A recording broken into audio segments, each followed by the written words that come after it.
दोस्तों, क्या आप भी ये सोचते हैं कि न्यू स्टार्टअप करने वाले लोगों को ऐसे यूनिक आइडियाज़ आते कहाँ से? अगर आप अपने बिजनेस के लिए न्यू आइडिया ढूंढकर उसे कामयाब बनाना चाहते हैं तो इस वीडियो को आप पूरा देखें।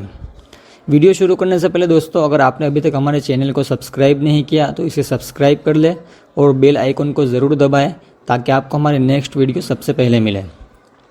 दोस्तों, हमारे चैनल स्टार्टअप की पर आज की इस वीडियो में आपका स्वागत करते हैं। दोस्तों, जो लोग भी न्यू स्टार्टअप शुरू करते हैं या न्यू आइडियाज़ के ऊपर काम करते हैं, वो लोग हमसे अलग नहीं है। वो भी हमारी तरह एक आम आदमी है, लेकिन उनका काम करने का तरीका वो अलग होता है, इसलिए उनके पास एक से न्यू आइडियाज़ आते हैं। गाइज़, न्यू आइडियाज़ को बनाने के लिए या न्यू आइडियाज़ किस तरह से आते हैं उसके ऊपर काम करने के लिए कुछ स्टेप्स रहते हैं। दोस्तों, किसी न्यू बिज़नेस को स्टार्ट करने का मतलब ये नहीं कि आप कोई बिज़नेस या स्टार्टअप ऐसा शुरू करें कि जो बिज़नेस आज तक किसी ने न किया हो,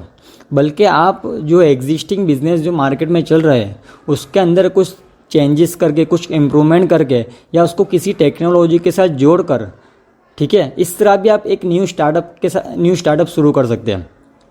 गाइज देखिए, बहुत सारे एग्जाम्पल हमारे सामने हैं जिन लोगों ने एग्जिस्टिंग बिजनेस के ऊपर काम किया और उसको टेक्नोलॉजी के साथ जोड़कर और जो उस बिज़नेस की जो एग्जिस्टिंग प्रॉब्लम्स थी उसको सॉल्व कर एक न्यू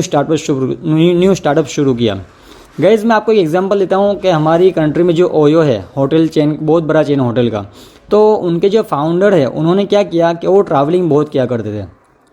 तो उन्होंने एक चीज़ नोटिस की कि जो 5 स्टार, 4 स्टार या 3 स्टार के होटल कैटेगरीज है, ठीक है, उसमें जो सर्विसेज है वो अच्छी रहती है, लेकिन उसका किराया इतना ज़्यादा है कि उसको एक आम आदमी उसको अफोर्ड नहीं कर सकता। लेकिन जो उसके नीचे की होटल से, जो 2 स्टार या 1 स्टार होटल है, उसका किराया तो आम आदमी अफोर्ड कर सकता है, लेकिन उसकी जो सर्विसेज है, चाहे उसके रूम सर्विस हो या चेक इन चेकआउट सर्विसेज हो या टॉयलेट की सफाई वगैरह है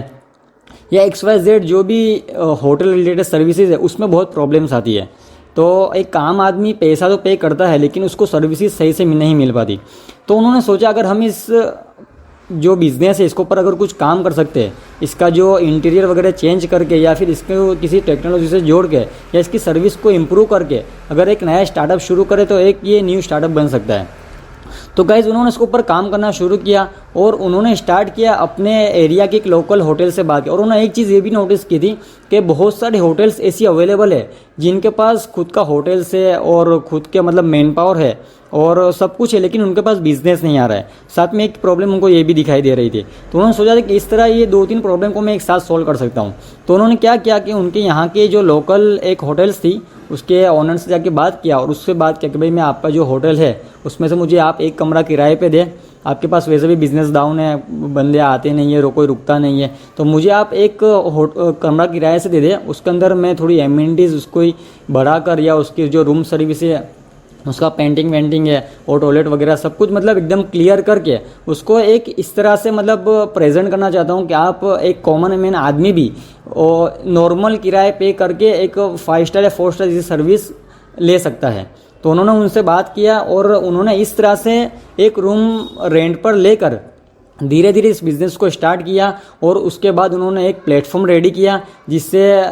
उन्होंने पब्लिक को एक ऑनलाइन अपने होटल को बुक करने के लिए एक ज़रिया भी प्रोवाइड किया। तो गाइज़, इस तरह से इन्होंने एक बिज़नेस को स्टार्ट किया और धीरे धीरे स्टेप बाय स्टेप इस बिज़नेस को ग्रो करते करते आज आप सब लोग जानते हैं कि ओयो पूरे इंडिया में नहीं बल्कि इंडिया के बाहर भी बहुत सारी कंट्रीज़ में अपनी सर्विस प्रोवाइड कर रहा है। तो गाइज, इस तरह से आप किसी एग्जिस्टिंग बिजनेस के अंदर कुछ चेंजेस करके या उसकी कुछ प्रॉब्लम सॉल्व करके या उसको किसी टेक्नोलॉजी के साथ जोड़कर भी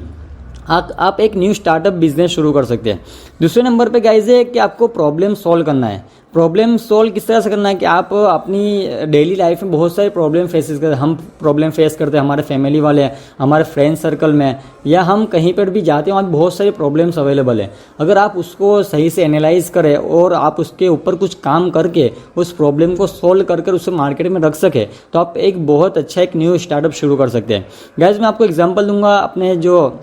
आप सब लोगों ने रेड बस का नाम तो सुना ही होगा। रेड बस के जो ओनर थे उनको दिवाली की छुट्टी पर अपने घर जाना था, लेकिन उनको बस की टिकट्स नहीं मिलने की वजह से वो अपने घर पर नहीं जा सके। उनके साथ जो उनके फ्रेंड्स थे वो सब लोग चले गए, लेकिन ये अकेले रह गए। तो उन्होंने अपने एजेंट्स से बात किया कि भाई मुझे टिकट दे दो। तो एजेंट ने बोला कि भाई मैं बस में बात करके आपको इन्फॉर्म करता हूँ।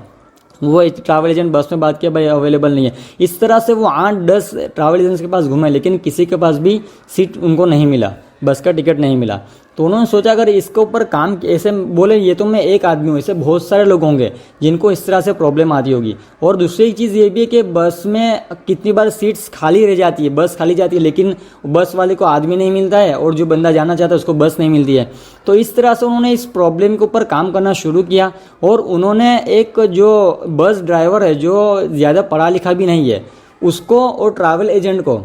जोड़ने के लिए एक सॉफ्टवेयर बनाया, जिससे ट्रैवल एजेंट को बार बार बस वाले को फ़ोन करने की ज़रूरत नहीं पड़ेगी कि भाई आपके पास सीट अवेलेबल है या नहीं है। वो उसकी बस ड्राइवर की जो बस है उसकी लाइव इन्वेंट्री अपने सॉफ्टवेयर अपने मोबाइल के अंदर देख सकता है। इस तरह से उन्होंने एक प्लेटफॉर्म रेडी किया और बस ड्राइवर को और ट्रैवल एजेंट को जोड़ दिया और इस तरह से बिजनेस शुरू हुआ। और धीरे धीरे वो फिर B2C के अंदर भी आए। उन्होंने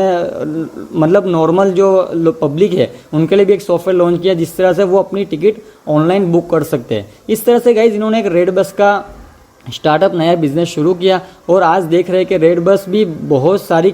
मतलब हज़ारों लाखों टिकट इश्यू कर चुका है, उसका अच्छा खासा बिजनेस रेवेन्यू बन रहा है। तो गाइस इसके अलावा भी आप ओला ले लो, जोमेटो, स्विगी के लो लेके, जिसको बहुत सारे लोग ऐसे जो होटल अपने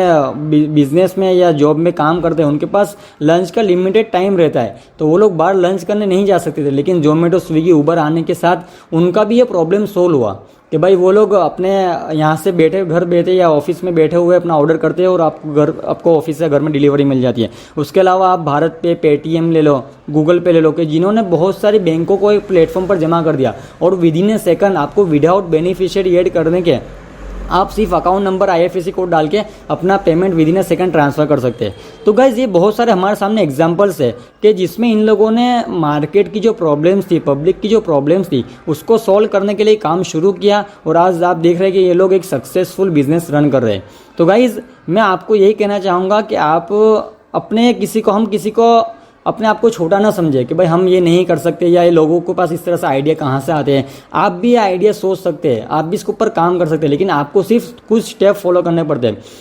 गाइज मैं आपको इसके अलावा एक और टिप्स देना चाहता हूँ, एक बिजनेस आइडिया देना चाहता हूँ कि आप जहाँ कहीं भी किसी सिटी में, किसी गाँव में रहते हैं तो वहाँ पे अभी आप देख लें कि ऑनलाइन का ज़माना है, ठीक है, लेकिन जो भी वहाँ के आपके यहाँ के जो लोकल व्यापारी है, जो चाहे वो कपड़े का व्यापारी हो या घड़ियाल बेच रहा है, कपड़े बेच रहा है या फिर शूज़ बेच रहा है, ठीक है, या फिर किसी भी चीज़ का बिजनेस कर रहा है, वो एक बहुत बड़ी प्रॉब्लम फेस करता है कि भाई ऑनलाइन आने के साथ साथ हमारा बिजनेस डाउन हो रहा है।